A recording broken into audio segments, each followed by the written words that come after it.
Hello, this is Caren Werlinger, coming to you from Winchester, Virginia.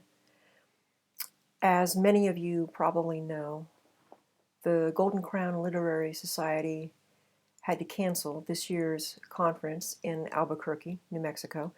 They are going to be doing a virtual conference with a few panels, but they've invited authors who wanted to do readings to do those virtually as well by uploading recordings and making them available on YouTube. So that's what I'm going to be attempting to do today. This year I'm honored to have two books make it to the finals of the Golden Crown Literary Society Awards. A Bittersweet Garden is a finalist in the paranormal, occult, and horror category. And Invisible as Music. See if I can do this with fewer reflections. There we go. Invisible as Music is a finalist in the historical fiction category. Today I'm going to be doing a reading from Invisible as Music. I'm going to read the back cover blurb of this book first, and then I'll set the scene. So here's the blurb on the back cover. Henrietta Cochran has spent nearly 40 years dealing with the effects of the polio she contracted in 1945. Her braces and crutches restrict her, define her, but they also give her independence. Almost. She hates that she has become increasingly reliant on a series of live-in companions to help her.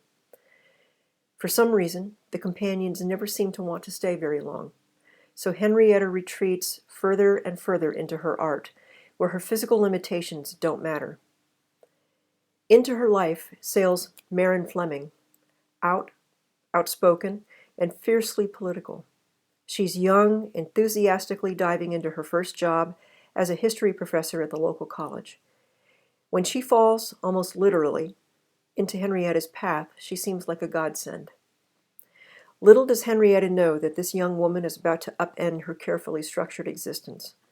Rin challenges everything, barging right through the walls Henrietta has built to keep others at a distance. To Rin, Henrietta is an enigma, prickly and easily insulted at the slightest suggestion that she can't do things for herself. A brilliant artist capable of producing the most beautiful paintings. And sometimes, when Henrietta doesn't realize she's letting her guard down, a tender and sensitive woman. With Meryn's youthful optimism pitted against Henrietta's jaded acceptance of the world as it is, life will never be the same for either of them. Okay, so in this scene, Meryn is getting ready to head out for the day, and they're at breakfast. Refill? Meryn got to her feet to pour Henrietta a second cup of coffee.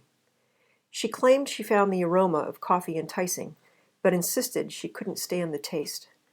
One shelf of the cupboard above the stove was now stocked with more types of tea than Henrietta had ever seen. She'd even tried some, but for a morning pick-me-up, she needed her coffee. Thank you. I still think you should come with us, Meryn said. Not this time. Henrietta stirred a bit of milk into her cup. I'm going to a fall flower show with some friends. Meryn opened her mouth as if to reply, but then apparently decided to fill her mouth with a bite of her peanut butter and jelly toast. You think that sounds stuffy? Henrietta guessed, smiling behind her cup. Meryn shrugged. Just not my thing. If Vanessa weren't going, I'd bug you more about coming along, but I promised her. Not sure what got into me. She's nice, but she'd drive you crazy. Henrietta raised one eyebrow. You think you know what would drive me crazy? Meryn set her toast down and bounced in her seat, wagging her head from side to side as she put on a higher-pitched voice. Oh my God, this town is so boring. I'm stuck here for 4 years. My life will be over by the time I can escape from here. Henrietta stared, wide-eyed. Thank you for sparing me this adventure. Plus, she'll probably bring her stuffed animals for a ride, Meryn said mournfully. Henrietta snorted, startling herself. And you associate with this individual? She's sweet, despite the immaturity, and I remember how I felt at that age. busting to get out of my small town, where everybody knew me, and I couldn't do anything without my parents hearing about it before I even got home. Meryn flung an arm out for dramatic effect. Thus I got me free and made for yon fair city. She dropped her arm. Except Pittsburgh is anything but fair. She finished her breakfast and quickly washed the dishes for both of them. Not sure when I'll be home, but it'll be before supper. She bent to pick up her backpack and gave Henrietta's shoulder a squeeze. Have fun at your flower show, Hank. See you this evening.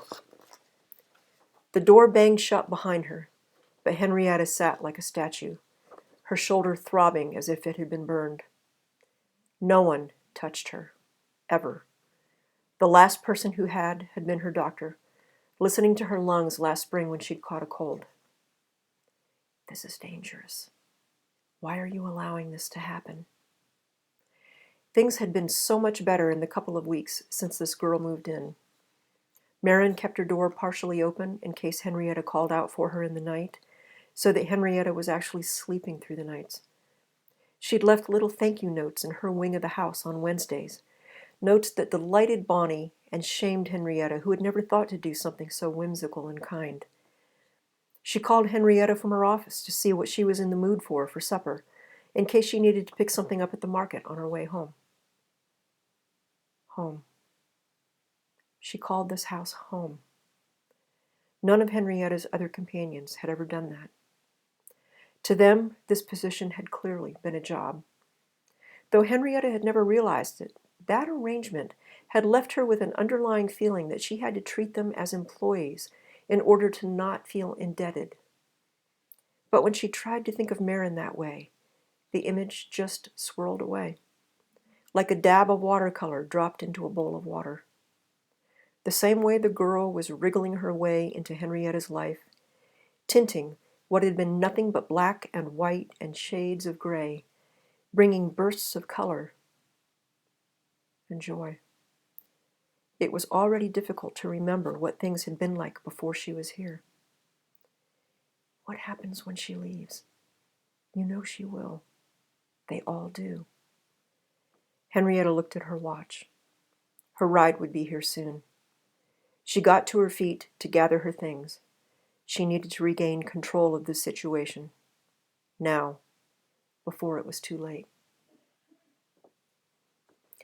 I hope you enjoyed that little snippet of this story. If you did, I promise you will enjoy the rest of the book just as much. Please check this book out and all of the others that are up for this year's Goldie Awards.